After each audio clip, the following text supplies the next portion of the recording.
চিংড়ি মাছ তো অনেকভাবেই বানিয়েছো, আজকে তোমরা মৌরির চিংড়ি বানিও, দেখো কেমন লাগে।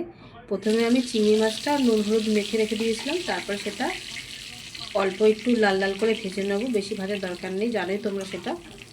এরপর আমি শুকনো কোলে যেটা মেন সেটাই হচ্ছে মৌরি, আর হচ্ছে এখানে নিয়েছি সামান্য গোলমরিচ। এটা আমি শুকনো কড়াইতে ভালো মতন একটুখানি লাল লাল মতো একটু ভেজে নেব, ভেজে নিয়ে আমি এটা গুঁড়ো করে নেব। এটাই হচ্ছে এই রান্নার সিক্রেট ডিশ। এরপরে আমি কড়াইতে তেল গরম হয়ে যাওয়ার পরে একটু মৌরি ফোড়ন দেবো আর গোটা গরম মশলা ফোড়ন দেবো।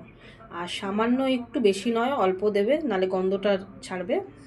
এই জন্য বলেছি সামান্য আদা রসুন আর পেঁয়াজ আর একটু লঙ্কা, যে যা ঝাল মতন মিক্সিতে পেস্ট করে নিয়েছি। তারপর সেই ফোড়নের মধ্যে ওই মিক্সচারটা আমি দিয়ে নাড়তে থাকবো।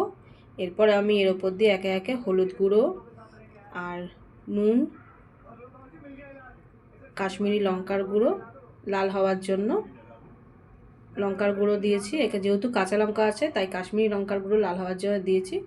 আর ফ্যাটানো সামান্য একটু টক দই দিয়েছি, আর একটুখানি ব্যালেন্স করার জন্য সামান্য চিনি দিয়ে দেবে তোমরা। দিয়ে সেটা ভালো মতন একটু নাড়িয়ে নেবে। তারপর যে গুঁড়ো করেছিলাম, তোমাদের দেখিয়েছিলাম, সেই গুঁড়ো মশলাটা উপর দিয়ে দেবে। দিয়ে এটা আবার পুরোটা দিও না তোমরা, সামান্য দেবে, কারণ উপরের দিয়ে আবার দেবো, তাই একটুখানি দিয়ে এটা নেড়ে চেড়ে নেবে। নেড়ে দেখবে গন্ধটা যা বেরিয়েছিল না, এরপর জল দিয়ে দিলাম। তারপর আমি চিংড়ি মাছটা যা ভেজে তুলেছিলাম ওই চিংড়ি মাছটা আমি দিয়ে কিছুক্ষণ ফুটিয়ে নেব। ফুটিয়ে নেওয়ার পরে যে মশলাটা আমি সরিয়ে রেখে দিয়েছিলাম, মৌরি আর গোলমরিচের যে মশলাটা বানিয়েছিলাম, সেটা ওপর দিয়ে দেব।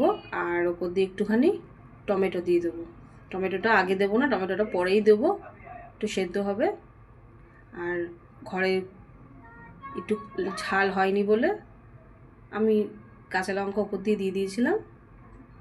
দেখো এরকম হয়েছে। তোমরা অবশ্যই বানিও মৌরি দিয়ে চিংড়ি মাছ। ভালো লাগলে একটা লাইক করে দিও। টাটা।